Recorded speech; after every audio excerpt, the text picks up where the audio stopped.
জয় নিতাই, জয় গৌর, জয় শ্রী রাধে। আমরা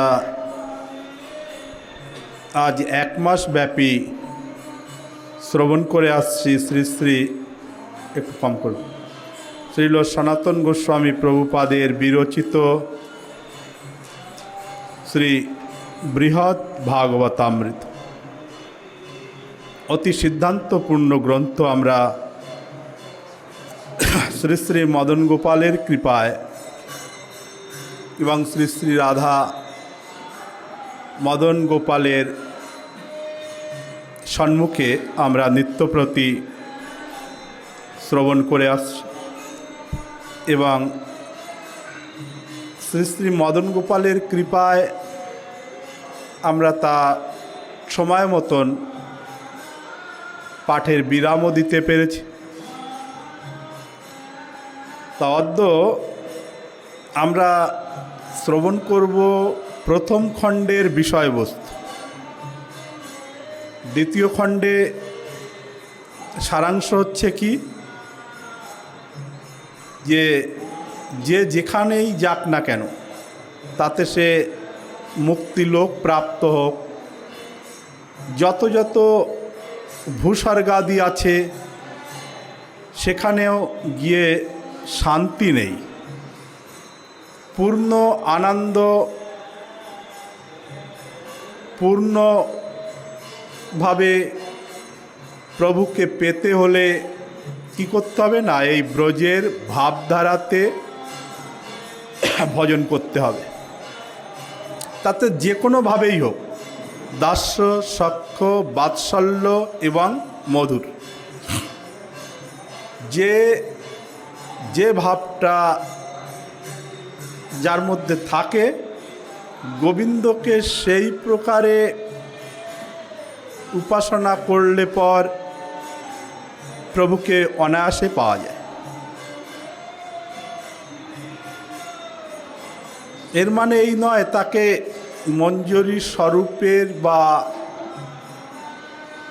মঞ্জরি স্বরূপে তাকে উপাসনা করতে হবে। গোস্বামীপাদগণ বলছেন দাস্য, সখ্য, বাৎসল্য এবং মধুর ভাবের উপাসনা করা যায়। তন্মধ্যে মধুর ভাব শ্রেষ্ঠ, কিন্তু সেটা কঠিনও। এবং অন্তিমে গোপকুমার সমস্ত লোক ভ্রমণ করতে করতে এই ভৌমস্থিত এই যে আমরা বসে আছি এই ব্রজমণ্ডলে, এখানে এসে তিনি পূর্ণ শান্তি প্রাপ্ত হলেন। এখানে ভগবান এবং ভক্তের মধ্যে সম্বন্ধ কি, যে যেমনভাবে উপাসনা করেছেন প্রভু তাকে সেইভাবে আদর, আপ্যায়ন, প্রীতি ইত্যাদি করে থাকে। কিন্তু অন্যান্য লোকে কিন্তু তা হবে না।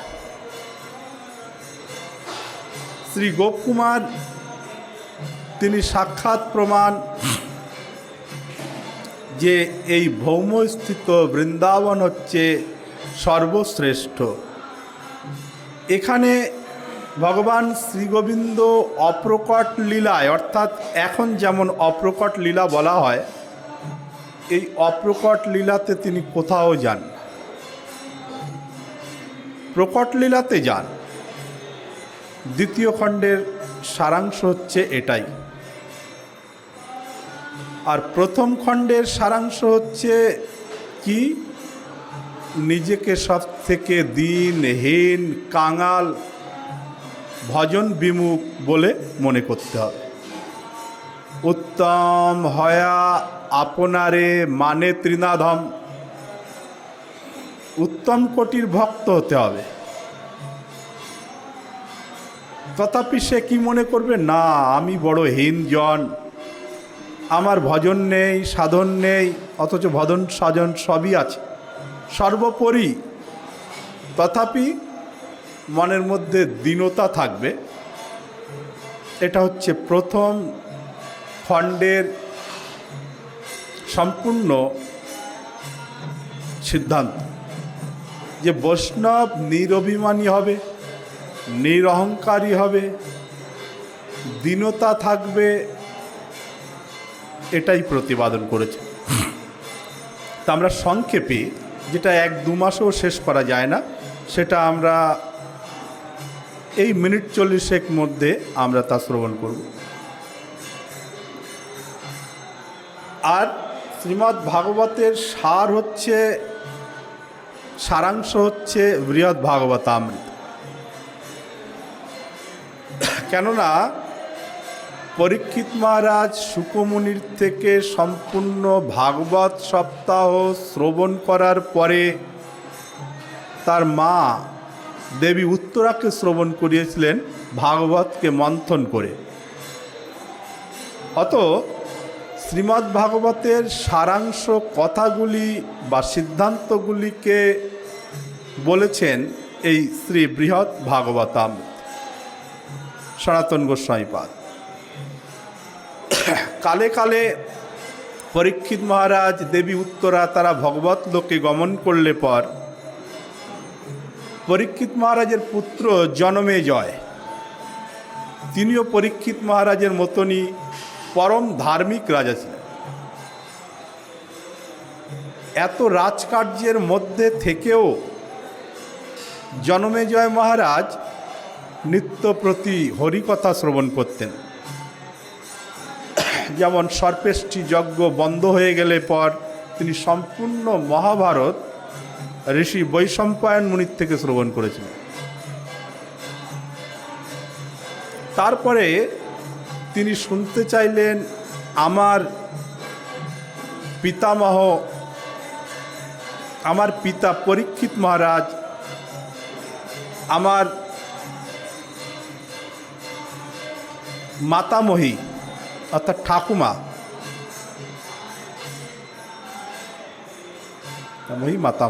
ঠাকুমা, আমার পিতা আমার ঠাকুমাকে কি বলেছিলেন, এই প্রশ্ন করলেন ঋষি জৈমিনীকে।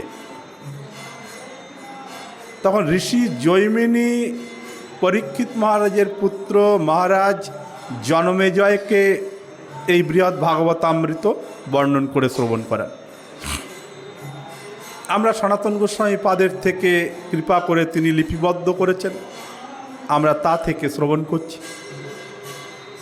শ্রীমদ্ ভাগবতও কিন্তু এই রকম, বুঝতে ভারী জটিল মনে হয়, কিন্তু বুঝলে দিব্য আনন্দ। কে কোথায় কখন কাকে কি বলেছে এটা বোঝাটাই হচ্ছে মাথা ব্যথার কাজ। সেটা বুঝতে পারলে আনন্দই আর আনন্দ। তা প্রথম খণ্ডে মহারাজ পরীক্ষিত বর্ণনা করছেন, নিজ মাতা উত্তরাকে বলছেন, হে মাতো, একবার তীর্থরাজ প্রয়াগে মানে এলাহাবাদ ত্রিবেণী সঙ্গমে মাঘী মেলা হয়।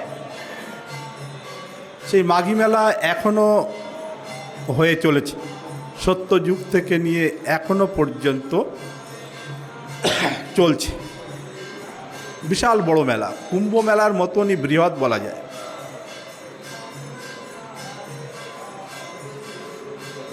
সেখানে সমস্ত মুনি, ঋষি, সাধু, সন্ত, ভক্ত, অভক্ত, দরিদ্র, দীনহীন, ভিখারি সকলেই ত্রিবেণী সঙ্গমে উপস্থিত হন। মহামুনি নারদ তিনিও এলেন সেবার। সেখানে সকলেই তৎপর, আপন আপন ভজন সাধন নিয়ে ব্যস্ত সবাই। যেমন এই কার্তিক ব্রত বা নিয়ম সেবাতে দূর দূরান্ত থেকে এই ব্রজে এসে আশ্রয় করে তারা কি করছেন? জপ করছেন, কীর্তন করছেন, হরিকথা শ্রবণ করছেন। যেন একটা মিনি কুম্ভ মেলা, ছোট্ট কুম্ভ মেলা। তদানীন্তন সময়ে অধিকাংশ সমস্ত ভক্তেরা, মুনিরা, ঋষিরা, ব্রাহ্মণেরা ত্রিবেণী সঙ্গমে গিয়ে তারা নিয়ম করতেন, কল্পবাস বলা হয়। কল্পবাস করতে, 1 মাস বাস। শাস্ত্রে বলা হয়েছে এই ত্রিবেণী সঙ্গমে, এই মাঘী মেলাতে কেউ যদি কল্পবাস 1 মাস বাস করে এবং যে সমস্ত ধর্মকর্মাদি করবে তা কোটি কোটি গুণ বেশি মহিমা ফল প্রাপ্ত হবে, কোটি কোটি গুণ। ঠান্ডাও প্রচণ্ড সেখানে। ত্রিবেণী সঙ্গমে আকাশের নিচে টেন্ট তৈরি করে থাকা, এটা খুব কষ্ট, সাধনা। আরে ভজন মানে কি? তপস্যা, সাধনা। সাধনাতে কষ্ট থাকবে। সমস্ত সকলে এসে উপনীত হলে পর মহামুনি নারদজি তিনি এলেন। মহামুনি নারদজি তিনি এসে তার কাজ কি?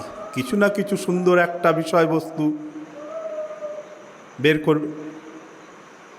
তিনি ভাবছেন তাই তো এখানে অগণিত ভক্তবৃন্দ, তাদের মধ্যে শ্রেষ্ঠকে আমি এটা খুঁজে বের করব। বাস, নারদ মুনির যা কাজ, তিনি সম্পূর্ণ মেলায় ঘুরে ঘুরে ঘুরে দেখলেন এক ব্রাহ্মণের ভক্তি। আহা, কি তার ভাব, কি তার বৈষ্ণব সেবার প্রতি তার উল্লাস!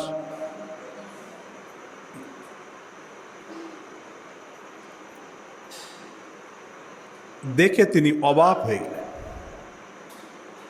নিজ হাতে রন্ধন, শালগ্রামজির সেবা, সমস্ত সাধু গুরু বৈষ্ণবদের সেবা করিয়ে, এমনকি যারা অনাথ তাদেরকে সেবা করিয়ে অবশিষ্ট যা কিছু বেঁচে থাকবে সেটা সপরিবারে পেয়ে তাতেই তারা তৃপ্তি লাভ করতেন। আমাদের যেমন যদি কিছু কম পড়ে যায়, আরে আমি তো এটা পেলাম না, আমি তো ওটা পেলাম না, কিন্তু তা না। যা কিছু বেঁচে যায় সেগুলোকে দেখলো কোনোদিন কিছুই নেই, অল্প দুটি অন্ন পড়ে আছে,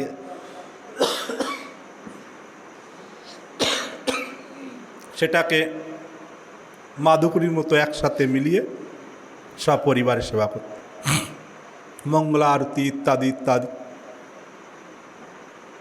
মহামুনি নারদজি আকৃষ্ট হলেন। মেলা সমাপ্তির পথে সবাই চলে যাবেন। অকস্মাৎ মহামুনি নারদজি সেই ব্রাহ্মণকে বলছেন তিনি সব কিছু তৈরি করে গুছিয়ে নিয়ে আপন গৃহে ফিরে যাবেন।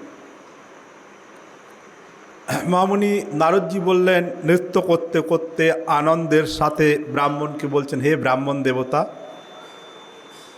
এই মেলাতে আমি যত্রতত্র ভ্রমণ করে, অন্বেষণ করে, পরীক্ষণ করে, নিরীক্ষণ করে আমি দেখলাম আপনি সবথেকে ভগবানের প্রিয় পাত্র। সত্য সত্যই প্রিয় পাত্র। তিনি তো নিজের কাজকর্ম যা গোছাচ্ছিলেন ছেড়ে দিয়ে হাত জোড় করে প্রণাম করে মহামুনি নারদকে বলছেন, বাবা, আপনি শেষ পর্যন্ত আমাকেই পেলেন। এত সব মুনি ঋষি সাধু সন্ত এসেছে, আমি কোথায় এক দিনহীন কাঙাল ব্রাহ্মণ, অথচ ধনাঢ্য, বলছে কাঙাল। আমাকে আপনি প্রভুর প্রিয় পাত্র মনে করে আমাকে কিন্তু আপনি খুব অসম্মান করেন। আমাদের যদি খুব ভালো বলে তাহলে ভেতরে ভেতরে খুব গর্ব হয় যে খুব ভালো বলেছে আমাকে, কিন্তু না, তার কষ্ট হচ্ছে। নারদ মুনিকে বলছেন, আপনি আমাকে এর থেকে যদি ডান্ডা দিয়ে পেটাতেন তাহলে আমি খুশি হতাম। আপনি আমাকে বলছেন কি না আমি প্রভুর প্রিয় ভক্ত? না না, আমি প্রভুর প্রিয় ভক্ত না। আপনি এক কাজ করুন হে মহামুনি, আপনি সব কিছুই জানেন। দক্ষিণ দেশে এক মহারাজ আছে, মানে রাজা, তার ভক্তিকে আপনি দেখুন। সংক্ষেপে বলছি, নারদ মুনি তিনি তো, তার তো আর টিকিটের প্রয়োজন নেই, মনের গতিতেই চলে যান। দক্ষিণ দেশে উপস্থিত হলেন, রাজার মন্দিরে গিয়ে দেখলেন একেবারে মহারাজসিক চতুর্ভুজ নারায়ণ মূর্তি বিদ্যমান, শ্রীবিগ্রহ, মহারাজসিক উপচারে পূজা, সেই প্রকার সাধু সেবা এবং সেই প্রকার সমস্ত ভক্তেরা প্রভুর নাট মন্দিরের নৃত্য কীর্তন, আনন্দ উল্লাস। রাজার সেবার পরিপাটিতে কোনো কিছু ন্যূনও ছিল না। নারদজি গিয়ে বললেন, হে মহারাজ, আপনি প্রভুর প্রিয় পাত্র, আপনি যেভাবে সেবা করেন, যেভাবে আপনি ভক্তদের আদর আপ্যায়ন করেন, এটা আমাদের নয়, আমাদের নয়।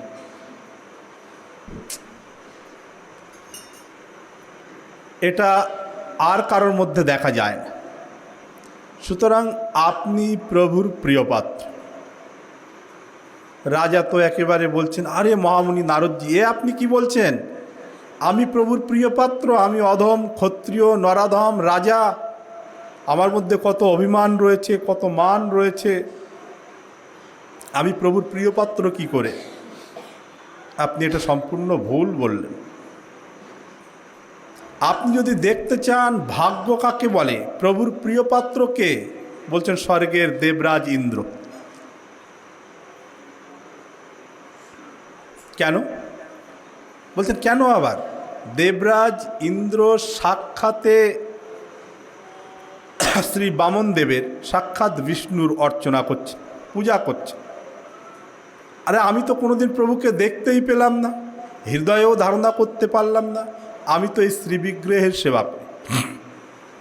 এখানে শ্রীবিগ্রহ বলেছেন, সনাতন গোস্বামীপাদ বলছেন যে শ্রীবিগ্রহ মানে এটা তো অপরাধজনক কথা।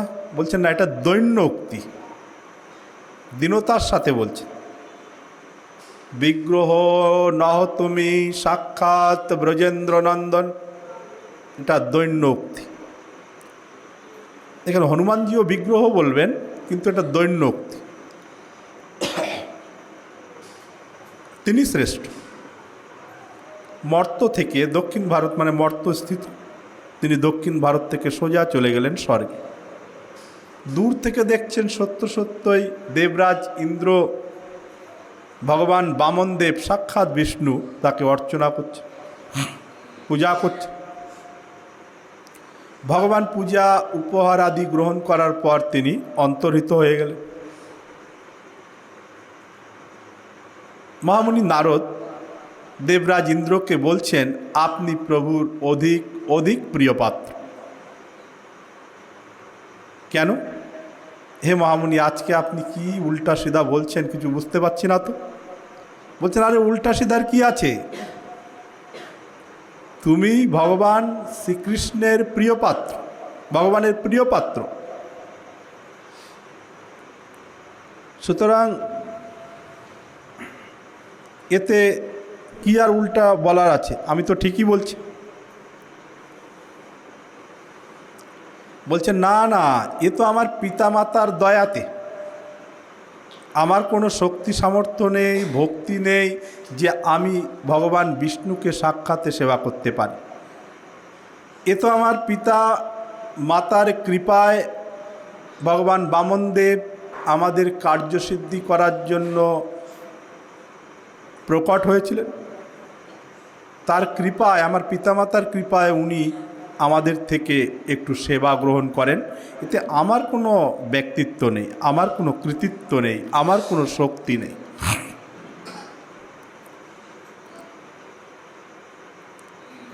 নারদজি বলছেন, আপনি যদি সত্য সত্যই ভগবানের প্রিয় পাত্র কাউকে মনে করেন, তাহলে আপনার পিতাজি সাক্ষাৎ ভগবানের কৃপাপাত্র ব্রহ্মা।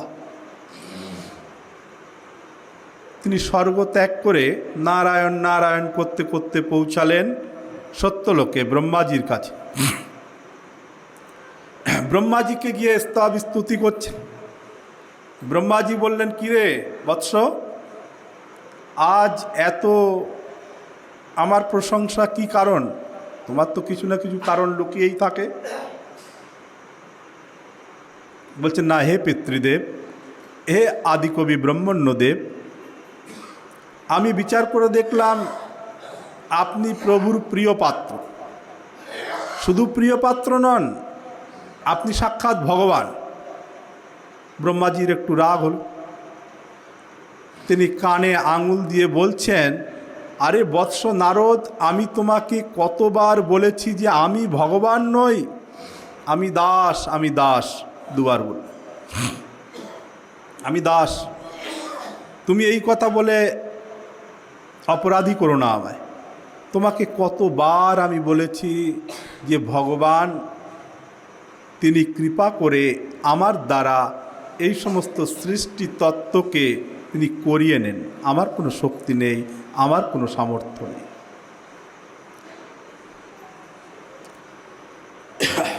আমি যদি প্রভুর প্রিয় হতাম, তাহলে যখন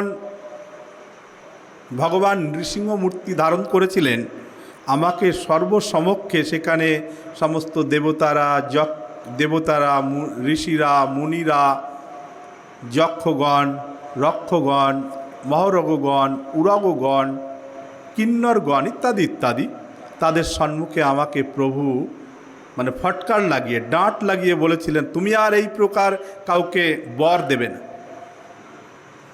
তাহলে আমি তার প্রিয় পাত্রও নই। তবে হ্যাঁ, আমার মনে হয় শিবশঙ্কর মহাদেব ভগবান তিনি প্রভুর প্রিয় পাত্র।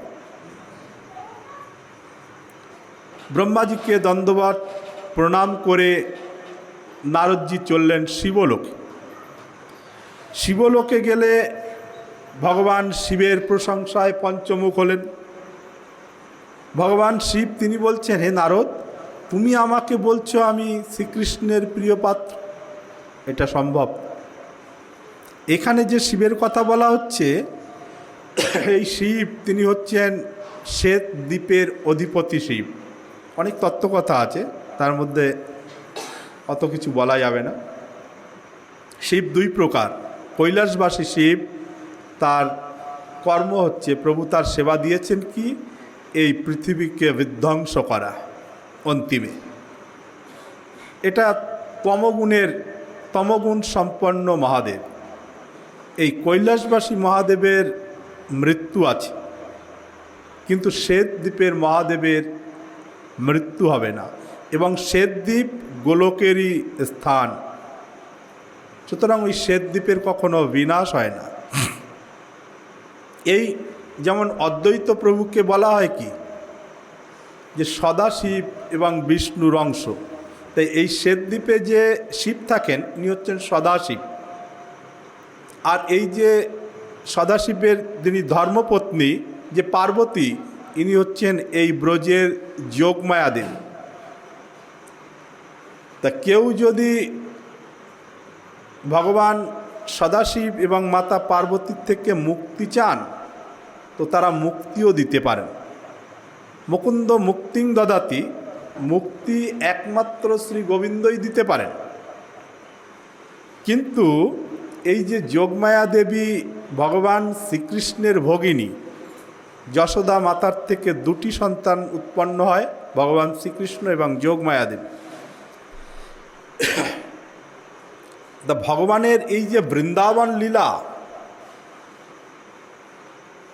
মথুরা দ্বারকা লীলা, এই লীলাটাকে পরিচালনা করেছিলেন কে? যোগমায়া দেবী। যোগমায়া দেবী না থাকলে ভগবান সর্বত্রই প্রকাশ পেয়ে যেতেন যে ইনি ভগবান, তাহলে লীলা হয় না।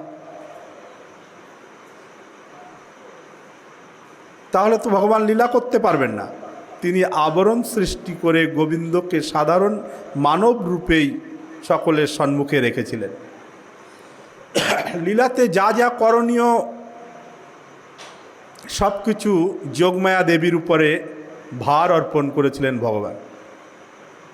তাই ভগবান সদাশিব এবং পার্বতী অর্থাৎ যোগমায়া দেবী তাদের দুজনকে শক্তি প্রদান করেছিলেন যে তোমরা দুজন ইচ্ছা করলে কোনো ভক্তকে মুক্ত করে দিতে পারবে, অন্য কেউ পারবে না। অন্য কোনো দেবদেবীর সামর্থ্যই নেই যে তিনি কাউকে মুক্তি করে দেন, মুক্ত করে দেন, এমন দ্বিতীয় কেউ নেই। তা এই মহাদেবের কাছে গিয়ে তিনি বলতে বলতে বলছেন, আপনি ভগবানেরও পূজনীয়। যদিও শ্বেতদ্বীপের মহাদেবের ক্রোধ হওয়ার কথা নয়, কিন্তু এখানে ক্রোধ কেন হলো?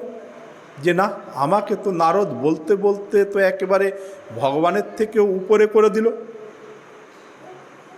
তখন ভোলেনাথের একটু ক্রোধ হল। ভোলেনাথ বলছেন, আরে তুমি কি পাগলের মতো প্রলাপ বকছো? বলছেন, আমি কোথায় প্রলাপ বকছি? এই তো দ্বারকাতেই তো আপনার মন্দির স্থাপনা করে ভগবান শ্রীকৃষ্ণ তিনি পূজা করেছেন। বলছেন, সেটা আমি ভগবান বলে নই, আমি একজন দাস, আমি একজন ছোট ভক্ত, তাই সেটাকে তার মহিমা প্রদর্শন করানোর জন্য। ভগবান ভগবানই, এটা তো ভক্তবৎসল ভগবান, তিনি এমন করে থাকেন ভক্তগণের মহিমাকে দেখানোর জন্য। এর মানে এই নয় যে আমি ভগবানের থেকেও বড়, ভগবান আমায় পূজা করেছেন বলে আমি বড় হয়ে গেল। দেখুন সিদ্ধান্তের কথা। ভগবান শ্রীকৃষ্ণ রাষ্ট্রীয় যজ্ঞেতে সমস্ত মুনি ঋষি ভক্তদের চরণ বিধৌত করেছে, চরণ ধুয়েছে। তাহলে মুনি ঋষিরা তাহলে ভগবানের থেকে বড়? বলছেন না, এটা ভগবান ভক্তদের এত ভালোবাসেন, এত প্রীতি করেন, যে সমস্ত সিদ্ধ যোগীরা যারা পথে বিচরণ করে বেড়ায়, ভগবান বলছেন তাদের চরণের ধুলোকে আমি আমার অঙ্গে ধারণ করি। ভক্তবৎসলতা এটা কেবলমাত্র ভগবান শ্রীকৃষ্ণের মধ্যে এই ভাবগুলি দেখা যায়, অন্য কোনো ভগবানের মধ্যে এইগুলি দেখা যায়। মহামুনি নারদ বলছেন, তথাপি আপনি ভগবানের প্রিয় পাত্র তো হলেন? বলছেন, না, আমি ভগবানের প্রিয় পাত্র নই। দেখো না আমার এখনই কত ক্রোধ হলো। আরে ভগবানের ভক্তদের আবার ক্রোধ হয় নাকি? এই তো আমার ক্রোধ হলো, আর তুমি দেখো তোমাকে এত আমি তিরস্কার করলাম, তথাপি তুমি আমার প্রশংসায় পঞ্চমুখ হয়ে আছো, তুমিই শ্রেষ্ঠ ভক্ত।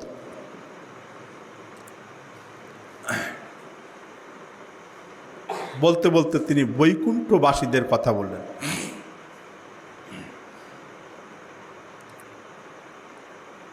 মহামুনি নারদ তিনি ভাবলেন, তাহলে আমি বৈকুণ্ঠেই যাই। বৈকুণ্ঠের কথা বলতে বলতে যখন বৈকুণ্ঠে যাওয়ার জন্য মহামুনি নারদ প্রস্তুতি নিয়েছেন, তখন বলছেন যে এক কাজ করো, তুমি বৈকুণ্ঠে না গিয়ে বরঞ্চ তুমি চলে যাও সুতলে। সেখানে ভগবান বলির দ্বারে বাধা থাকে, সেখানে ভক্তপ্রভার প্রহ্লাদজি আছেন। তিনি সুতলে গেলেন, দেখা হলো নিজ শিষ্য প্রহ্লাদের সঙ্গে। তিনি প্রহ্লাদের প্রশংসা করতে লাগলেন। প্রহ্লাদজি পরম ভাগবত, তিনি বলছেন, হে গুরুদেব, হে গুরু, এ আপনি কি প্রলাপ বকছেন? আমি আপনার শিষ্য, আপনি আমাকে বলছেন আমি শ্রীকৃষ্ণের প্রিয় পাত্র, এটা কখনো হয়? বলছেন, কেন হয় না? তোমার পৌত্র বলির দ্বারে ভগবান সর্বদাই বিরাজমান। বলছেন, এটা তো কথার কথা। হ্যাঁ, এটা ঠিক, যদি বলির দ্বারে কেউ যদি মনোযোগ সহকারে প্রভু চিন্তা করেন, প্রভু সেখানে দর্শন দেন, এটা ধ্রুব সত্য, এতে কোনো ভুল নেই। কিন্তু কেউ যদি নরকেও মন প্রাণ সংলগ্ন করে গোবিন্দকে চিন্তা করেন, তা নরকেও প্রকট হয়ে যায়। দেখুন দৈন্য কেমন। তাহলে আমার নরকের সঙ্গে আর বলির দ্বারের মধ্যে কোনো তফাৎ নেই, এটা কথার কথা। কেউ স্বীকার করছেন না যে আমি ভক্ত। আমরা মনে মনে ভাবি আমরা তো অনেক বড় ভক্ত হয়েছি, একাদশী করছি, সিদ্ধ পাচ্ছি, অনেক বড় ভক্ত হয়েছে। তিনি বলছেন এটা কথার কথা। নরকেও প্রভুকে যারা একাগ্র মনে চিন্তা করে, সেখানেই প্রভু প্রকট হয়ে যান। আর বলির দ্বারেও কেউ যদি চিন্তা করে তাহলে কখনো কখনো প্রকট হয়ে যায়, তাহলে এর মধ্যে তো বিশেষ কিছু নেই।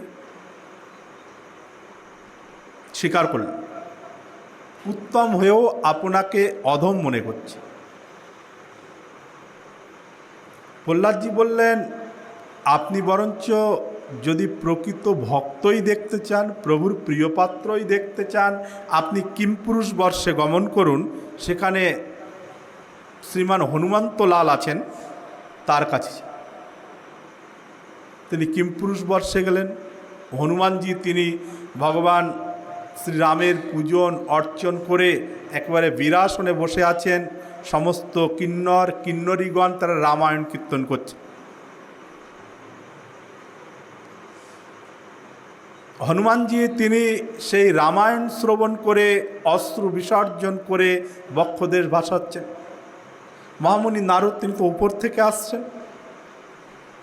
হনুমানজি বুঝতে পারলেন যে মহামুনি নারদ আসছেন।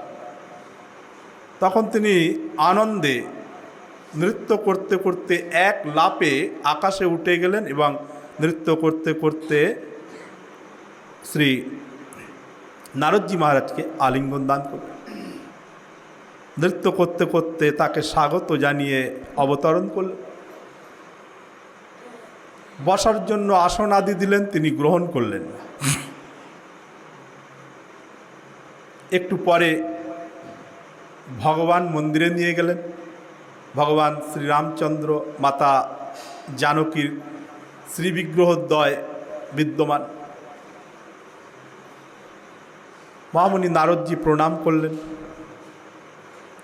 তারপরে তিনি বলছেন, হে হনুমানজি, তোমার থেকে প্রিয় পাত্র প্রভুর আর দ্বিতীয় নেই। এই কথা বললে হনুমানজি তিনি রোদন করা আরম্ভ করলেন আর বলছেন, এক তো আমি জ্বলছি, আমার সমস্ত শরীরটা কাটা, আমি যন্ত্রণায় ছটফট করছি, আর হে মহামুনি আপনি খানিকটা লঙ্কার গুঁড়ো এনে আমার শরীরে লাগিয়ে দিলেন, আমার জ্বালাকে আরও বাড়িয়ে দিলেন। আমি ভগবানের প্রিয় পাত্র কি করে? আমি যদি ভগবানের প্রিয় পাত্র হতাম তাহলে প্রভু কি আমাকে এই মর্তে, এই বানরটাকে এই দুঃখ দুর্দশা দেখার জন্য ছেড়ে যেতেন? আমার প্রভু সকলকে সঙ্গে করে নিয়ে চলে গেছেন অযোধ্যা ধামে।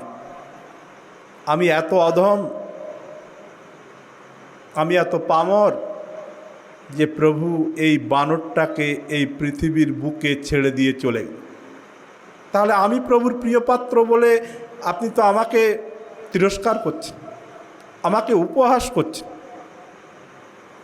ভীষণভাবে রোদন করতে লাগলেন হনুমান।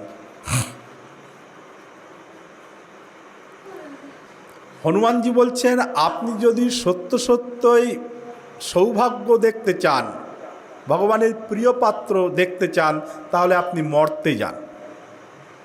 ওই মর্তে পাণ্ডবরা তারা হচ্ছে প্রভুর প্রিয় পাত্র। হনুমানজি তৎক্ষণাৎ কিমপুরুষ বর্ষ থেকে মর্তে এলেন। পাণ্ডবদের সঙ্গে সাক্ষাৎ হলো। পাণ্ডবগণ পূজা অর্চনা করার জন্য সমস্ত দ্রব্য নিয়ে এলেন, তা তিনি স্বীকার করলেন না। বসার জন্য আসন দিলেন, তিনি আসনটাকে সরিয়ে দিলেন। এবং যুধিষ্ঠির মহারাজ পূজন করার জন্য যে সমস্ত পূজন সামগ্রী নিয়ে এসেছিলেন, মহামুনি নারদ সেই সমস্ত পূজন সামগ্রী দিয়ে যুধিষ্ঠির মহারাজের পূজন করা আরম্ভ করল আর রোদন করছে। যুধিষ্ঠির মহারাজ এবং পাণ্ডবরা তারা বলছেন, বোধহয় মহামুনি নারদের মস্তিষ্কের কোনো গোলমাল হয়েছে, কারণ তিনি আজ আমাদের মতন গৃহীদের পূজা করছে, রোদন করছে। বলতে বলতে তিনি আসল কথা বলছেন পাণ্ডবগণকে, হে পাণ্ডবগণ, হে যুধিষ্ঠির, হে ভীমসেন, হে অর্জুন, হে নকুল, হে সহদেব, হে মাতা কুন্তি, হে দেবী দ্রৌপদী, তোমরাই প্রভুর প্রিয় পাত্র। এই কথা বললে তারা একসঙ্গে মুক্ত কণ্ঠে রোদন করা আরম্ভ করে। বলছেন আমরা প্রভুর প্রিয় পাত্র কি করে? প্রভু আমাদেরকে ছেড়ে চিরতরে তিনি দ্বারকায় চলে গিয়েছেন, এখন আমাদের খবরও রাখেন না। সকলে পৃথক পৃথক নিজেদের বক্তব্য তুলে ধরলেন। সকলেই দীনতার সঙ্গে বলছেন আমাদের আর কোনো খবরই রাখেন না প্রভু। হে মহামুনি, ওই যাদবেরা তারা শ্রীকৃষ্ণের প্রিয় পাত্র,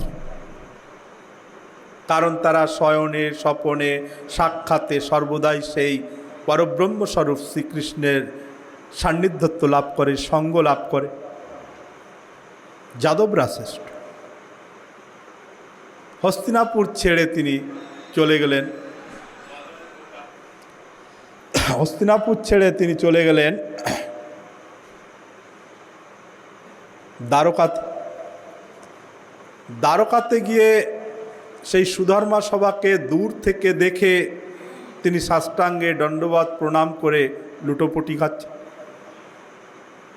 যাদবেরা তো দেবর্ষি নারদকে পূজা করেন, চরণ বিধৌত করেন। আজ দেখতেন উল্টো ক্রিয়া। কিছু যাদবরা তারা ছুটে গিয়ে নারদমুনিকে ধরে নিয়ে আসছে। নারদমুনি তখন কাঁপছে, প্রেমের আবেগ, সমস্ত শরীরটা কাঁপছে, অনর্গল অশ্রু বিসর্জন করছে। যাদবেরা ধরে নিয়ে এলে আবার তিনি সাষ্টাঙ্গে সেই সুধর্মা সভাতে তিনি তাদেরকে প্রণাম জানাচ্ছেন। যাদবেরা বললেন, হে মহামুনি, এ আপনি কি করছেন? আমাদের কুলের দেবতা শ্রীকৃষ্ণ পর্যন্ত আপনার আরাধনা করেন, আপনার পূজা করেন, আর আপনি আজ আমাদের পূজনীয় হয়ে আমাদেরকে প্রণাম করছেন। বলছেন, হে যাদবগণ, আপনারা হচ্ছেন ভগবান শ্রীকৃষ্ণচন্দ্রের অতি প্রিয়। যাদবেরা বললেন, উগ্রসেন মহারাজ আদি তারা সকলেই সেখানে আছে, কেবল ভগবান শ্রীকৃষ্ণ সেদিন আসেননি। তাই সমস্ত যাদবেরা সুধর্মা সভাতে শ্রীকৃষ্ণের অপেক্ষা করছে।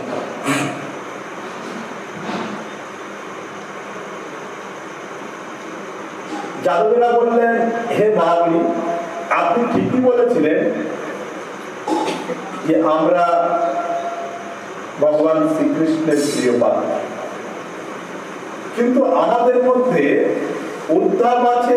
উদ্ধব হচ্ছে শ্রীকৃষ্ণের সর্ব নিকটের এবং অত্যাধিক প্রিয় পাত্র। তিনি কোথায় আছেন? বলছেন তিনি অভ্যন্তরে, ভেতরে আছেন। উদ্ধবজির সঙ্গে ভগবান শ্রীকৃষ্ণের এমন সম্পর্ক যে স্বয়ং পক্ষে পর্যন্ত তিনি রাত্রে থাকেন। উদ্ধব শয়ন করতো কেমন ভাবে? ভগবান শ্রীকৃষ্ণ পালনকে শয়ন করে আছে। উদ্ধবজি চরম সেবা করতে করতে করতে করতে যখন ঘুম এসে যেত, তখন প্রভুর মস্তকে, প্রভুর চরণে মস্তককে লাগিয়ে তিনি ঘুমিয়ে যেত।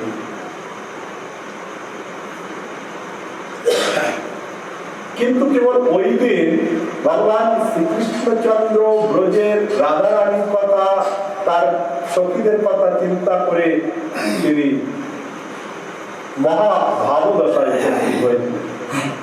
তিনি এমন ভাবে রোদন করেছিলেন যে সমস্ত শয্যা ভিজে গিয়েছিল এবং নিচে পর্যন্ত জলে থই থই হয়ে গিয়েছিল, চক্ষুর জলে রোদন করতে করতে।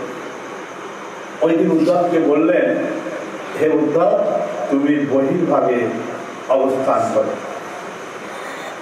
উদ্ধবজি বিমনা হয়ে রোদন করছেন প্রভুর দ্বারে। উদ্ধবজি যখন বিমনা, তখন সমস্ত যাদবেরা তারা চিন্তাযুক্ত হল, কারণ ভগবান শ্রীকৃষ্ণের একেবারে মনের ভেতরের কথা উদ্ধব ব্যক্তি রেখে ভগবান শ্রীকৃষ্ণের পাঠরানীরা পর্যন্ত জানত। বলাই দাদা তিনি বুঝতে পারলেন কিছু একটা আমার কানাইয়ের কিছু একটা অসুবিধা হয়েছে, তাই তো উদ্ধার জীবনা হয়ে অস্ত্র বিসর্জন করছে। তিনি বহির্ভাগে বসলেন, দেখতে দেখতে দেবকী মাতা, রণিকী মাতা তারা এসেও বসলেন, রোদন করছে। ভগবান শ্রীকৃষ্ণের 16,108 জন মহিষী বৃন্দ তারাও সেখানে বসে অস্ত্র বিসর্জন করছে। নারদমণি ভেতরের সমস্ত পথঘাট সুন্দরভাবে পরিচিত, বহুবার আসেন, বহুবার চলে যান। তিনি কাঁদতে কাঁদতে কয়েকবার পড়ে গেলেন আর বলছেন, আরে উদ্ধব কোথায় থাকে, উদ্ধব কোথায় থাকে। কখনো তিনি ভূমিতে পড়ে লুটোপুটি খাচ্ছেন, কখনো কি যেন বলছেন, কখনো কি যেন পাগলের মতো বলছেন। সনাতন গোস্বামীপাদ বলছেন, মহামুনি নারদকে দেখে মনে হচ্ছিল ভূতাবিষ্ট ব্যক্তি। ভূতাবিষ্ট মানে যেমন কাউকে যদি ভূতে ধরে দেখবেন সে কত কিছু করতে থাকে, ঠিক সেই লোক। একেবারে অন্তিম দিকে গিয়ে তিনি এমন ভাবে রোদন করছেন, যেখানে সবাই বসে আছে বিমনা হয়ে, উদ্ধবের কাছে গিয়ে তিনি পড়ে গিয়েছেন। চক্ষু থেকে জল, নাক থেকে শ্লেষ্মা, মুখ থেকে লালা।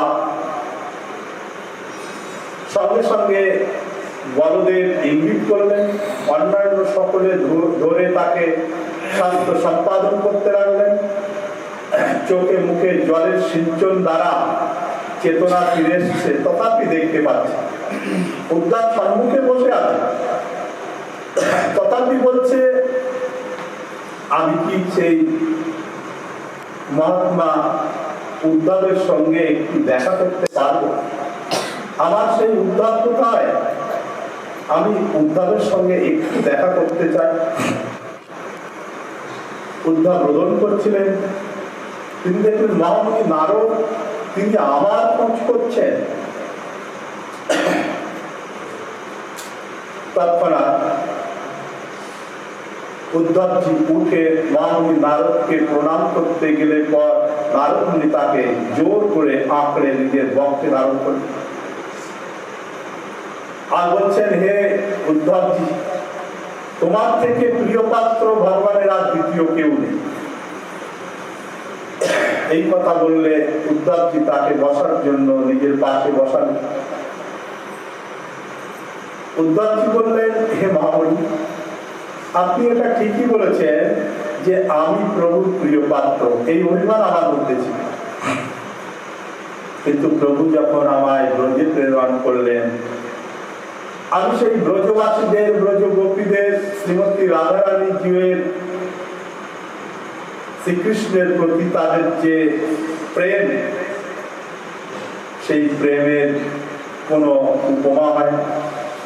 তাদের প্রেমের কথা বর্ণন করা যায়, তাদের প্রেমের কথা লেখা যায়, তাদের প্রেমের কথা না আছে কোনো শাস্ত্রে, না আছে কোনো লোকে।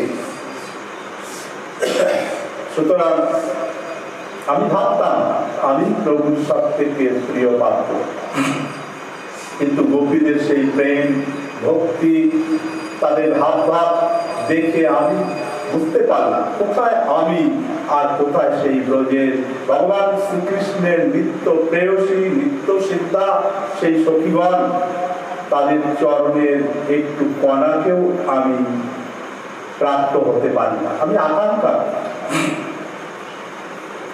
বন্দে নন্দ গোপ স্ত্রীণাম পাদরেণুম অবিষ্ণস যশান হরিকথ গীতাম পুনাতি ভুবনত্রয়। তিনি গোপীদেরকে শ্রেষ্ঠ বলি, যে ব্রজের গোপীরাই তাই শ্রেষ্ঠা। আমি তাদের কাছে, তাদের প্রেম ভক্তির কাছে আমি কোনো গণনার মধ্যেই পড়ব। এবারে বলরাম তিনি বললেন যে আমি সেই ব্রজে গিয়েছিলাম, 2 মাস ছিলাম। আমি এসে কানাইকে বললাম, কানাই, ওই ব্রজবাসীরা তোমার জন্য তারা মরতেও প্রস্তুত, তারা না মরতে পারছে না বাঁচতে পারছে, তুমি একবার গিয়ে একবার দেখা দাও। কানাই বলল যে আচ্ছা পরে দেখবো, সে আর গেল। উদ্ধবজি বললেন, আমিও প্রভুকে কতবার অনুরোধ করেছি ব্রজে যাওয়ার জন্য, কিন্তু তিনি আর গেলেন। অকস্মাৎ সেখানে দেবী মাতা রোহিণী দেবী কিন্তু ব্রজে ছিলেন। তিনি তখন উদ্ধবকে বলছে, হে উদ্ধব, ক্ষান্ত হও, ক্ষান্ত হও। তুমি ওই ব্রজবাসীদের কথা, ব্রজ গোপীদের কথা বলে আমাকে সেই সমস্ত দুঃখজনক বিষয়কে আমার স্মৃতি পথে উদিত করে দিও না। আমি অনেক কষ্টে ধৈর্য ধারণ করে তাদেরকে কথঞ্চিত ভুলে গিয়েছিলাম, তুমি আবার তাদের কথা বলে আমার হৃদয়ের মধ্যে দাবানলের সৃষ্টি করে দিলে। আরে তোমার প্রভু কত নিষ্ঠুর যে তাদেরকে ফাঁকি দিয়ে চলে এসেছে, তাদের কাছে আর গেল না। তারা ব্রজবাসীরা, ব্রজগোপীরা তোমার প্রভুর জন্য কি না করেছে, তার পরিবর্তে তোমার প্রভু কি দিয়েছে, তাদেরকে দুঃখ দান করছে। কংস মাতা, কংসের মা পদ্মাবতী সেখানে, সে তখন বলছে দুষ্ট তো দুষ্টই হয়। সে তখন বলছে, কংস মাতা পদ্মাবতী বলছে, আরে তাতে কি হয়েছে, আমার এই ছেলেটাকে নিয়ে তারা গরু চালিয়ে নিত। আরে একটা কৃষক যদি রাখে, রাখাল যদি রাখে, তাহলে তাকে মাসে মাসে টাকা দিতে হয়। দেখুন, দুষ্ট তো দুষ্ট, কংসের মা ভালো হবে না। সে বলছে তাকে রাখালের কাজে নিয়োজিত করেছিল, যদি হিসাব করা যায় তাদের কাছে অনেক টাকা আমরা পাই। এমনকি আমাদের কৃষ্ণকে তারা খেতে দিত না, খিদের তাড়নায় লোকের ঘরে ঘরে গিয়ে দই, দুধ, মাখন তাকে চুরি করে খেতে। ওরা অত্যাচারী সব। এই কথা বললে মাতা রোহিণী একেবারে ক্ষিপ্ত হয়ে গিয়ে মায়েদের ঝগড়া হয়ে গেল, অনেক ঝগড়া। শেষ পর্যন্ত কংস মাতা পদ্মাবতীকে দাবিয়ে দিলেন দেবী রোহিণী, মাতা রোহিণী দেবী। কারণ মাতা রোহিণী দেবী তিনি ব্রজ প্রেমের প্রেমিক ছিলেন, কারণ তিনি ব্রজেতে নন্দালয়ে বহুকাল ছিলেন। এই কথা বলতে বলতে ভগবান শ্রীকৃষ্ণ তিনি যখন গোপীদের কথা শ্রবণ করলেন, তিনি রোদন করতে করতে ছুটে এসে তিনি গোপীদের মহিমা বর্ণন করতে করতে সর্বসমক্ষে তিনি মূর্ছা হয়ে, অজ্ঞান হয়ে ভূমিতে পড়ে।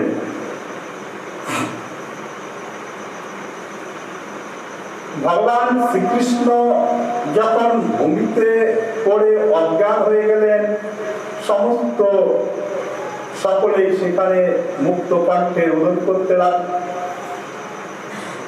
সুদামা সমাপ্ত সমস্ত সকলে তারা এসে দেখছেন প্রভু মূর্ছা হয়ে পড়ে আছে, তারাও রোদন করতে লাগল। সেই রোদনধ্বনি শ্রবণ করে ব্রহ্মাজি তিনি ছুটে এসে দেখছেন তার পিতা ভগবান শ্রীকৃষ্ণচন্দ্র তিনি ভূতলে পতিত হয়ে আছেন মূর্ছাবস্থায়। ব্রহ্মাজি তিনি পর্যন্ত রোদন করতে লাগলেন। ভগবান গোপীগণের কথা শ্রবণ করে একেবারে অন্তর্দশা প্রাপ্ত হয়েছে, বাহ্যিক কোন চেতনাই নেই। ব্রহ্মাজি তিনি পর্যন্ত রোদন করতে লাগলেন। ব্রহ্মাজি নিজেকে অনেকক্ষণ পর নিজেকে ধৈর্য ধারণ করে সম্মুখে রোদন করছিলেন বিনতানন্দন গরুর পক্ষীরাজ। তাকে বললেন, হে গরু, বলদেবকে তিনি সান্ত্বনা দিলেন। দেখো, এখন আমাদের প্রভুর যে দশা, সেই দশাকে যদি, সেই দশার থেকে স্বাভাবিকভাবে যদি তাকে ফিরিয়ে আনতে হয় স্বাভাবিক দশাতে, তাহলে তাকে ব্রজের মহিমা দ্বারা, ব্রজের স্মৃতি দ্বারা তাকে জ্ঞান করানো যায়। তাছাড়া অন্য কোনো উপায়ে প্রভু জ্ঞান ফিরবে। তাহলে আমরা কি করতে পারি? বলুকে বললেন, তুমি প্রভুকে এবং বলদেবকে নিজের পিঠ করে নিয়ে চলে যাও দ্বীপে।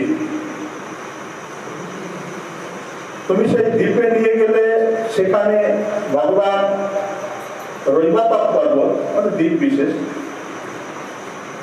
সেই রৈবতাপ পর্বতটি কেমন, সেটা একটি নব বৃন্দাবন তৈরি করা হয়েছে। সেখানে সবকিছু বৃন্দাবনের আছে, সেই যমুনা, সেই প্রকার সমস্ত কুণ্ডাদি, সমস্ত সখারা অবিকল মূর্তি বানিয়ে রেখেছেন ব্রহ্মাজি বিশ্বকর্মার দ্বারা। ওই রৈবতাপ পর্বতে তুমি নিয়ে যাও, সেখানে গিয়ে প্রভুকে গোপ বেশ তৈরি করে দাও, রাখাল বেশ, তারপরে তার চেতনা দিই। এইভাবে কৃষ্ণকে সেখানে গিয়ে রাজ বেশ থেকে রাখাল বেশে পরিণত করে দিলেন। সম্মুখে দেখছেন নন্দরানী মা যশোমতী একটি অবিকল মূর্তি, হাতের মধ্যে কি যেন রয়েছে, খাদ্যদ্রব্য, সেগুলো নিয়ে দাঁড়িয়ে আছে। আর দেবী রোহিণী তিনি সাক্ষাতে গিয়েছেন। অন্যান্য সমস্ত যাদবেরা গিয়েছেন, যেভাবে ব্যবস্থা করে গিয়েছেন, কিন্তু তারা সব লুকিয়ে আছে। ভগবানের যখন জ্ঞান ফিরল, তখন সম্মুখে তাকিয়ে দেখছেন যে মাতা রোহিণী। শ্রীকৃষ্ণ ডান দিকে তাকিয়ে দেখছেন একটি পাথরের মা যশোমতীর মূর্তি। পাথরের মূর্তি তো আর চক্ষু পলক পড়ে না, কিছু হয় না, একভাবে দাঁড়িয়ে আছে। রোহিণী মাতাকে বলছেন, মা, বড় মা, আমার মায়ের কি হয়েছে, আমার দিকে একভাবে তাকিয়ে আছে। বলছেন, আরে কানাই, তুই তো ঘুম থেকে উঠতে অনেক বিলম্ব করেছিস, তাই তোর মা ভাবছে বোধহয় তোর কোনো অসুখ হয়েছে। এই অসুখের কথা চিন্তা করতে করতে অবাক হয়ে তোর দিকে তাকিয়ে আছে। ও তাই বুঝি? বলছে, তুই এক কাজ কর, তোর সকালে তোর জন্য অপেক্ষা করছে, যা না, তুই যা, আমি তোর জন্য খাবার বানিয়ে বনে পাঠিয়ে দেব। ভগবান শ্রীকৃষ্ণ সমস্ত সকালের সাথে যাচ্ছেন। সকালের মূর্তি তৈরি করা একদম যেমন দেখতে ছিল, ভগবান বুঝতেই পারতেন। এত গরুর পাল তৈরি করা আছে যে কেউ দেখে বুঝতে পারবে না যে সেটা বানানো বা পাথরের। এইভাবে দেখতে দেখতে তিনি নিজে নিজেই হাস পরিহাস করতে করতে সকালের মূর্তির দিকে তাকিয়ে তাকিয়ে অনেকক্ষণ ভ্রমণ করলেন। ভগবানের এই রূপ দেখে কংসমাতা পদ্মাবতী পর্যন্ত তার প্রতি বিরুদ্ধ আচরণ করতে গিয়েছে, তাকে স্থগিত করল। অপরদিকে সত্যভামারও সেই ব্রজের মূর্তি দর্শন করে তার মধ্যেও ভাবের পরিবর্তন হয়েছে। তাদের দুজনকে ধরে আলাদা করে রাখা। ভগবান অনেকক্ষণ বিচরণ করতে করতে করতে করতে যখন সমুদ্রের তীরে গেলেন, তখন তিনি দেখছেন যমুনা। কিন্তু না, যমুনা বিশাল, কিন্তু এত বিশাল তো নয়। অনতি দূরে দেখছেন বিশাল এক পুরী, অর্থাৎ দ্বারকা।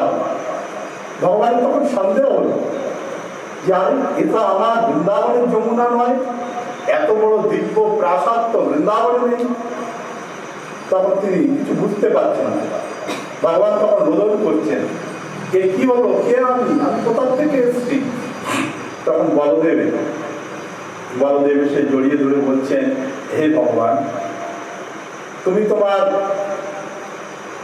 অনুসন্ধান করো, তুমি কে, তুমি এটা অনুসন্ধান। ভগবান যখন নররূপে লীলা করেন, তখন তিনি কখনো কখনো নিজে ভগবান এটাও ভুলে যান। এক্সাম্পল, প্রমাণ, ভগবান শ্রীকৃষ্ণ ব্রহ্মার দ্বারা যখন বৎস এবং সমস্ত সখাদের অপহরণ করেছিলেন, তখন 1 বছর পর্যন্ত সমস্ত বাছুররা এবং ভগবান শ্রীকৃষ্ণের সখারা শ্রীকৃষ্ণ নিজের অঙ্গ থেকে উৎপন্ন করেছেন। 1 বছর। 1 বছর পর ভগবান বলদেব তিনি যখন যোগ অবলম্বন করলেন, যোগ মানে কি আত্ম অনুসন্ধান করলেন, তখন দেখছেন কৃষ্ণময় জগৎ। তখন তিনি বুঝতে পারলেন তো প্রভু অঙ্গ থেকে তৈরি। ভগবান হলেও যতক্ষণ পর্যন্ত আত্ম অনুসন্ধান না করছে ততক্ষণ পর্যন্ত নিজে ভগবান প্রভু লীলা করতে করতে এটাও ভুলে যায়। তাই বলছেন, বলদেব বলছেন, হে ভগবান, আপনি আত্ম অনুসন্ধান করুন, আপনি সাধারণ মানবের মতন এইভাবে রোধন করবেন। তখন তিনি বুঝতে পারলেন, কিন্তু দ্বারকাধীশ ভগবান শ্রীকৃষ্ণ যে একটু লজ্জিত হলেন। তারপরে তিনি গরুড়ে পৃষ্ঠ করে আপন স্থানে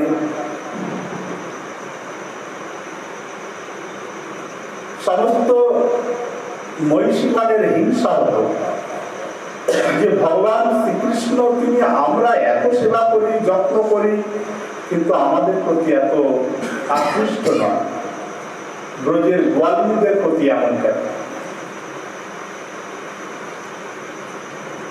মানাগারে চলে গিয়েছিলেন সত্যভামা। সত্যভামাকে ডাকা সমস্ত মহিষী বৃন্দ সেখানে ছিলেন। ভগবান তখন মুক্ত কণ্ঠে বলছেন, দেখো, আজ আমি আমার মনের কথা বলি, আমি আমার ব্রজের গোপীদের জন্য তোমাদেরকে এই মুহূর্তে এখনই আমি ছেড়ে চলে যেতে পারি। অনেক কথা বলেছে, অনেক দামি দাম, সব অনেক দুঃখজনক বেদনা যুক্ত কথা এখানে বর্ণন করা। এখন 1 বছরের পার যদি 40 মিনিটে বলা হয় তাহলে বলা যাবে। ভগবান শেষ পর্যন্ত এই কথা বললেন, হে মহিষীবৃন্দ, ব্রজের কোনো এক গোপীর জন্য তাদের প্রেম ভক্তির কাছে আমি চির ঋণে আবদ্ধ। সুতরাং আমি তোমাদেরকে 1 নিমিষে ছেড়ে চলে যেতে পারি। প্রসঙ্গটি ঘোরানোর জন্য উদ্ধবজি মহারাজ তিনি দেবকী মা এবং রোহিণী মাকে ইঙ্গিত করলেন ভোজনের ব্যবস্থা চলে গেলেন অন্যান্য প্রধান মহিষীবৃন্দের সঙ্গে। অকস্মাৎ মহামুনি নারদ তিনি বহির দ্বারে দাঁড়িয়ে রোদন করছেন।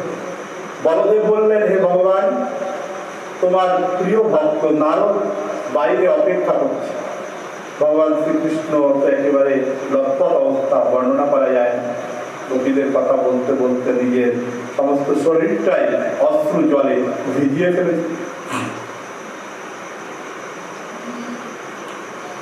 তোমার পরম ভক্ত নারদ তোমার জন্য বহির্ভাগে অবস্থান করছে। বলছেন কেন?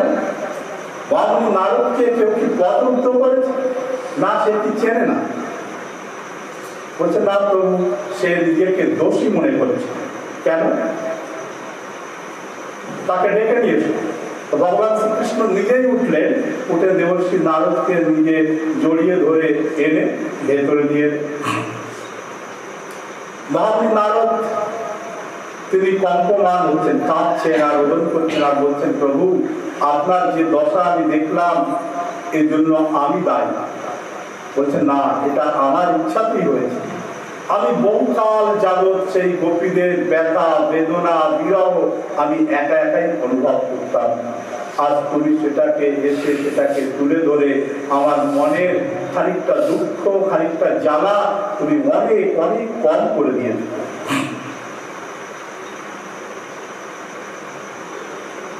হে নারদ, এই বিশ্ব ব্রহ্মাণ্ডের সব থেকে অধিক প্রিয় বলতে ওই ব্রজ গোপীরা, ওই ব্রজবাসীরা, তার মধ্যে আমার শ্রেষ্ঠা প্রিয়া শ্রীমতী রাধারানী জিউ, তাদের প্রেমের ঋণে আমি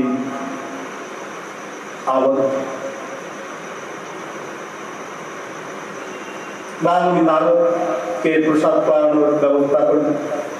ভগবান শ্রীকৃষ্ণ এবং বলরাম তারাও বসলেন। তিনজন প্রসাদ ভোজন করতে বসলেন। উদ্ধবজি তিনি সমস্ত জিনিসপত্র দেওয়াচ্ছেন। উদ্ধবজি বলছেন, আরে প্রভু তো এটা ভালোবাসে, পাটরানীরা সেইগুলো নারদ মুনি তিনি স্মরণ করিয়ে দিচ্ছেন, আরে প্রভু এটা তো আপনি হাত দেননি, এটা তো আপনার অনেক প্রিয়। ও প্রভুকে মহামুনি নারদ তারা তিনজন প্রসাদ পেলেন। এইদিকে সেই মেলা, ত্রিবেণী সঙ্গমের যে মেলা, সেই মেলাতে সমস্ত মুনি ঋষি সাধু সন্ত ভক্ত বৃন্দ তারা কেউ যায়। বছরের পর বছর তারা অপেক্ষা করছে নারদ মুনি এসে কি বলে। নারদ মুনি সেখান থেকে বুঝতে পারলেন যে ভগবান শ্রীকৃষ্ণের সর্বাধিক প্রিয়া এই ব্রজবাসী, ব্রজ রমণী শ্রীমতী রাধারানী আদি তারা। নারদ মুনি তিনি ত্রিবেণী সঙ্গমে যখন আকাশ মার্গ থেকে নিচে অবতরণ করছেন, সমস্ত মুনি ঋষি ভক্তবৃন্দেরা তারা জয় জয়কার করছেন। নারদ তিনি অবতরণ করে এই যে ঘটনা, এই যে লীলা, সমস্ত কিছু তাদেরকে বর্ণন করলেন। মহামুনি নারদের কৃপায় সেখানকার যে সমস্ত মুনি ঋষিরা যারা ব্রহ্মের উপাসনা করতেন, নিরাকার ব্রহ্মের উপাসনা করতেন, আহম ব্রহ্মাস্মি, তারা নারদ মুনির মুখ নিঃসৃত এই সমস্ত ঘটনাবলী শ্রবণ করে তারা মহামুনি নারদের থেকে কৃষ্ণ মন্ত্রে দীক্ষিত হল এবং তারা প্রত্যেকেই শ্রীমান মদন গোপালের উপাসনায় রত হল। সমস্ত ভক্তবৃন্দ তারা জানতে পারলেন সমস্ত এই দিব্য ঘটনা। এখানে প্রথম খণ্ডে সম্পূর্ণ হচ্ছে এখানে। তা আমরা নিত্যপ্রতি শ্রী শ্রী রাধা মদন গোপালের কৃপায় ওনার সম্মুখে স্বল্প স্বল্প মাত্রায় গোস্বামীপাদ যেমন বর্ণনা করেছেন সেই রকমই আমরা শ্রবণ করেছি। দাওয়াত আমরা শ্রবণ করলাম প্রথম খণ্ডের সম্পূর্ণ ঘটনাবলী, খুব সংক্ষেপে দিগদর্শন মাত্র। তা আমরা অন্ধকার দিনের পাঠের বিরাম এখানেই দিচ্ছি। তা শ্রীমান মহাপ্রভুর কৃপায়, শ্রীমতী রাধারানী জীবের কৃপায় আমরা সম্পূর্ণ গ্রন্থটি সংক্ষেপ আকারে শ্রবণ করলাম। যেখানে যেখানে টিকার প্রয়োজন ছিল টিকাগুলিকে বলা হচ্ছে, যা খুব আনন্দ, এবং আপনারা প্রত্যেকেও নিত্যপ্রতি এই শ্রীল সনাতন গোস্বামী প্রভুপাদের বিরচিত শ্রী বৃহৎ ভাগবতামৃত শ্রবণ করেছে। চৈতন্য চরিতামৃতে কৃষ্ণদাস কবিরাজ গোস্বামী পাদ বলছেন যে বৃহৎ ভাগবতামৃত এক অদ্ভুত গ্রন্থ এবং সিদ্ধান্তপূর্ণ গ্রন্থ। যদি সিদ্ধান্ত সম্পর্কে জানতে হয় তাহলে বৃহৎ ভাগবতামৃত প্রতিটি ভক্তের জন্য বিশেষ প্রয়োজন, এবং সমস্ত ঘটনাগুলি জানলে তিনি সিদ্ধান্ত প্রসঙ্গে কিঞ্চিত ধারণা করতে পারেন।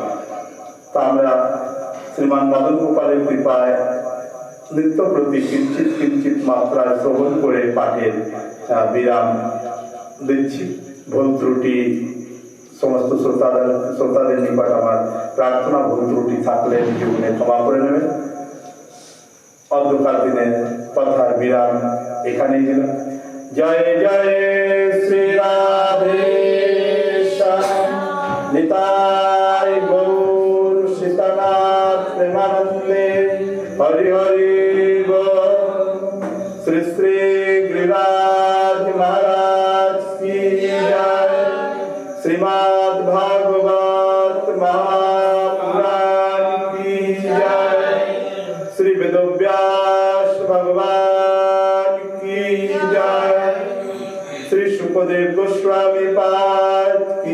जय। श्री परीक्षित महाराज की जय। श्री बृहद भागवतामृतो की जय। श्रील सनातन गोस्वामी प्रभुपाद की जय। श्री श्री दामोदर व्रत की जय। अपन अपन श्री गुरु महाराज की जय। समागत भक्त मंडली की जय। समागता मातृ मंडली की जय। आज के आनंद की जय। श्री श्री उत्थान एकादशी महारानी की जय।